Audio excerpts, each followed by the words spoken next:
He was the last Ballon d'Or winner before Messi and Ronaldo took over the world. The graceful Brazilian who ran like a gazelle, passed like an angel, and played every match for an audience of one. While other footballers celebrated with tattoos, parties, and scandals, Kaká lifted his shirt to reveal a simple message: I belong to Jesus. This is the story of Ricardo Izecson dos Santos Leite, the boy who broke his neck and was healed, the man who reached the pinnacle of football and then had his body betray him, the last pure soul of the beautiful game. Kaká was born in Brasilia in 1982 to a middle-class family. His father was an engineer, his mother was a teacher. Unlike many Brazilian legends, he did not grow up in poverty. He grew up with books, education, and a strong evangelical faith.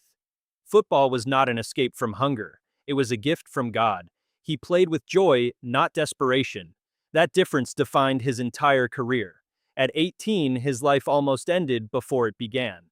Kaká suffered a horrific swimming pool accident. He slipped on a slide and fractured his spine at a critical point in his neck. Doctors told him he was lucky to walk again, let alone play football.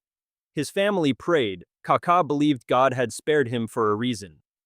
From that moment on, every goal he scored, every trophy he lifted, he dedicated to the one who saved him. His faith was not a publicity stunt. It was the very core of who he was. São Paulo gave him his professional debut in 2001. He was tall, elegant, and moved differently from other Brazilian players. Less samba, more symphony. He glided across the pitch while others sprinted.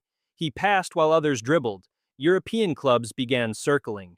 In 2003, AC Milan paid €8.5 million, a modest fee for what was about to happen. Milan was the perfect stage. The San Siro, the red and black stripes, the Champions League nights, Paolo Maldini, Andrea Pirlo, Clarence Seedorf, and now Kaká. A team of artists. His impact was immediate. In his first season, he won the Serie A title and was named Serie A Footballer of the Year.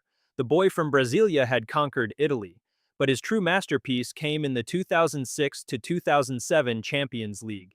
Kaká was unplayable. He scored 10 goals in the competition, almost all of them breathtaking.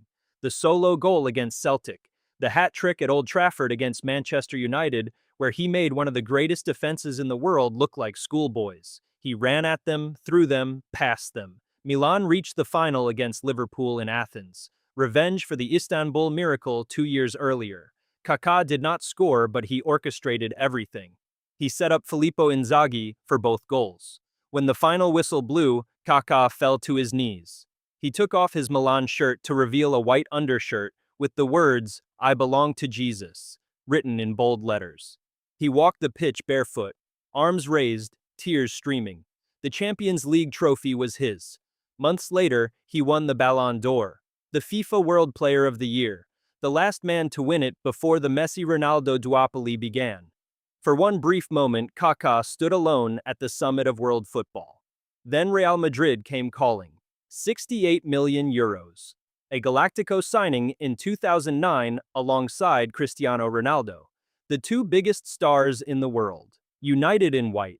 It should have been the beginning of a dynasty. Instead, it was the beginning of the end. Kaká arrived with a groin injury that was never properly treated.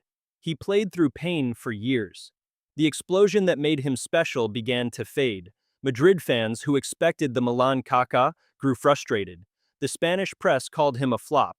What they did not see were the injections before every match, the silent suffering, the body that was breaking down while he refused to make excuses. He later revealed he played some matches with a torn muscle just to help his team. In 2013, he returned to AC Milan, the prodigal son coming home. But the body was not the same. A brief spell at São Paulo followed, then Orlando City in the MLS. The final chapter was quiet and humble, just like the man himself.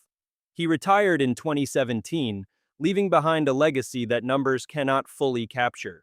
One Ballon d'Or, one Champions League, one World Cup, a career that peaked so brightly that it still blinds those who watched it. Kaká is the football legend who does not belong in the modern era. No tattoos, no scandals, no controversies, just faith, grace, and a smile that never faded. even when his body betrayed him. The last pure soul of the beautiful game. In a sport now dominated by brands, rivalries, and noise, Kaká reminds us what football can be: an act of worship, a gift, a miracle. If this story moved you, hit that like button and subscribe to Left Foot on the Line. Share this video with someone who needs to hear the story of the last pure soul of football. Drop a comment. Was Kaká underrated because he was too clean for the modern game?